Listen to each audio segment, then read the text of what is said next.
Priitsiga. Päevakava järgi on meil nüüd teemaks naised ja majandus, mis on olnud ja on praegugi üks 12 teemast ja eesmärkidest, mis vastu võeti Pekingis 189 riigi poolt.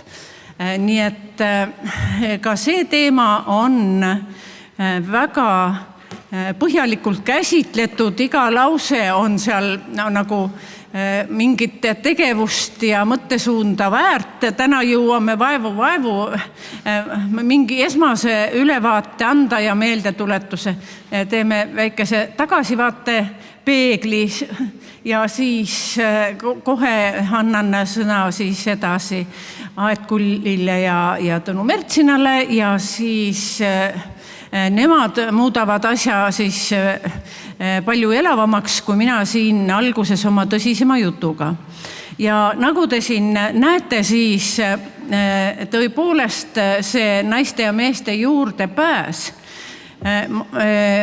võimule majanduslike struktuuride üle teostatava võimu osas, siis need ühiskonnas väga erinevates piirkondades, erinevate elukutsete plaanis ja üldse on naiste otsustel langetamine olnud ja on ka praegu väga erinev, et kas nad üldse omavad teavet, mis valdkondades nad meelsamini ja kergemini finants- või rahandus- või kaubandusotsuseid teevad, aga ka kas nad mõtlevad maksusüsteemi peale ja kas me mõtleme ka riikidena maksusüsteemi peale, kus meil tehakse siis ka mingisugust võib-olla niisugust soopõhist lahknevust,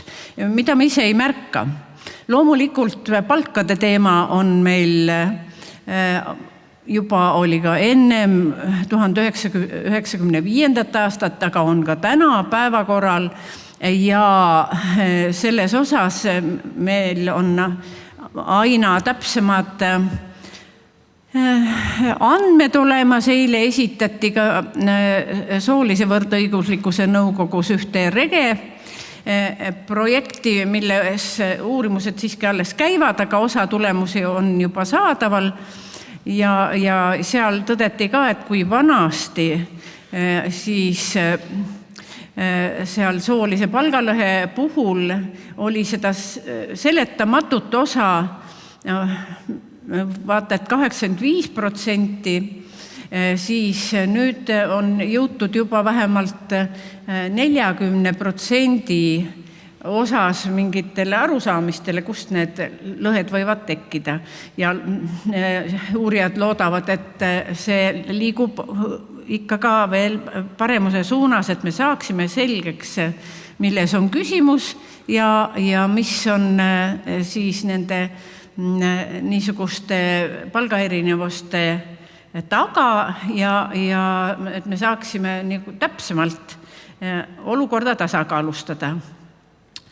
Ja siis tol ajal oli 1995. aastal väga palju räägiti naiste tasustatud ja tasustamata tööst ja millegipärast seda praegu enam nii palju üldse ei räägita ega uurita, kuigi seda naiste tasustamata tööd on ikkagi veel väga-väga palju.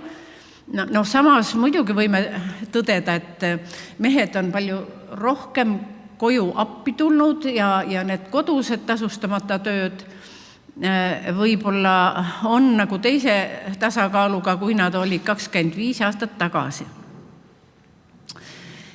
Ja siis see strateegiline eesmärk esimene 6 ongi, seisneb selles, et siis aidata kaasa paremate töökohtade kättesaadavusele, sobivate töötingimuste loomisele ja majanduslike ressursside üle teostatavale kontrollile. Ja siis selles osas meil oli enne lõunat ka see hariduse eesmärgi käsitlemisel just juttu ka sellest, kuidas me oleme koolitanud, võib küll öelda tuhandeid ja tuhandeid naisi selleks, et nad suudaksid läbi lüüa parematel töökohtadel, vahetada elukutset või siis hakata tegelema ettevõtlusega nii, et see ka tulu toob. Ja siin on see sama lugu, et kuidas siis saab soodustada naiste võrdset ligipääsu ressurssidele, töökohtadele, turgudele ja kaubandusele. Nii et selles osas ma pean ütlema, et meie vabaühenduste osa või mittetulundussektor on aastakümnete jooksul väga palju tööd teinud ja ma arvan, et kindlasti on tulemusi näha, aga kunagi me ei saa mõõta seda niiviisi, et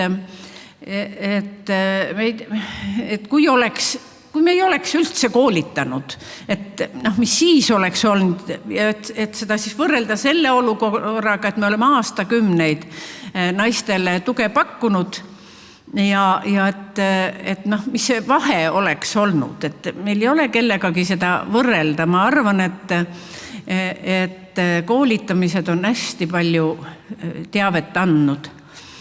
Ja samas, mida me alguses väga palju rääkisime, et meil on vaja niisugust naiste majanduslikku panust ka riigi tegevusse ja kommertsvõrke.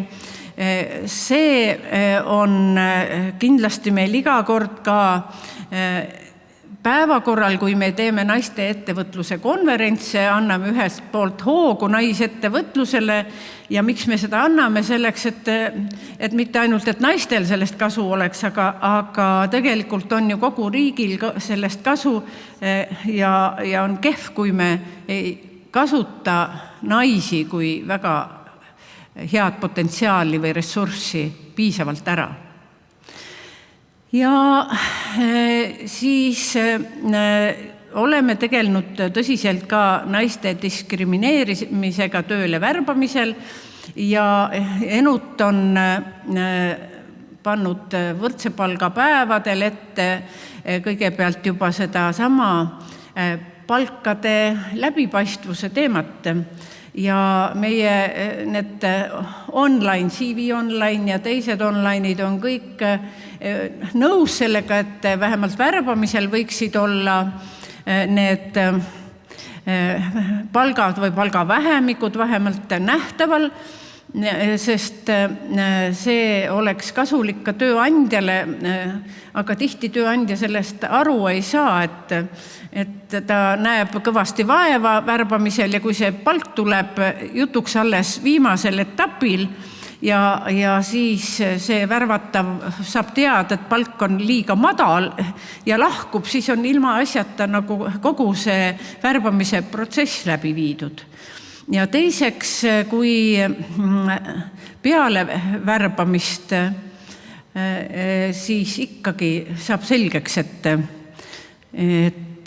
üks inimene on võetud enam-vähem samade töötingimustega tööle, siis võrreldes nüüd mõne teisega saab vähem palka.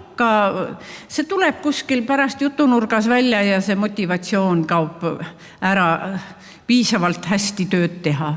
Või on ka juhtunud, et inimesed lähevad lihtsalt töölt ära. Ja siis üks asi, millega meil ka väga palju on tegeldud, on naiste ja meeste töö ja perekohustuste harmoniseerimisega.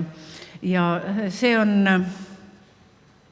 nii riiklikul tasandil kui ka siis muude organisatsioonide tasandil aastakümneid nüüd käsitletud ja edendatud ja me teame, et meil on võimalik nii isal kui emal võtta seda vanemapuhkust ja nüüd on see veelgi paindlikumaks muutunud. Me ei tea, kuidas selle vanema nagu hüvitise paindlikumaks muutumisega tegelikult olukord muutub, seda me näeme mõne aja pärast, sest ka alguses me ju tegime kõige paremas usus ettepanekuid vanema hüvitise kehtestamiseks, aga ajapikku selgus, et siiski osa neid meetmeid ei olnud nii head, kui me lootsime. Ja selgus ka, et kui ema näiteks, aga ka isad ikkagi jäävad praegu vähem vanema hüvitist võtma ja lapsi kasvatama, et siis kui ema on mitu korda järjest siis nii-öelda lapsepuhkusel, et siis ta kaotab olulisel määral oma karjääris ja siin on ka rida asju, mida me veel tahaks edendada, aga nüüd annan sõna juba järgmiste esinejate kätte.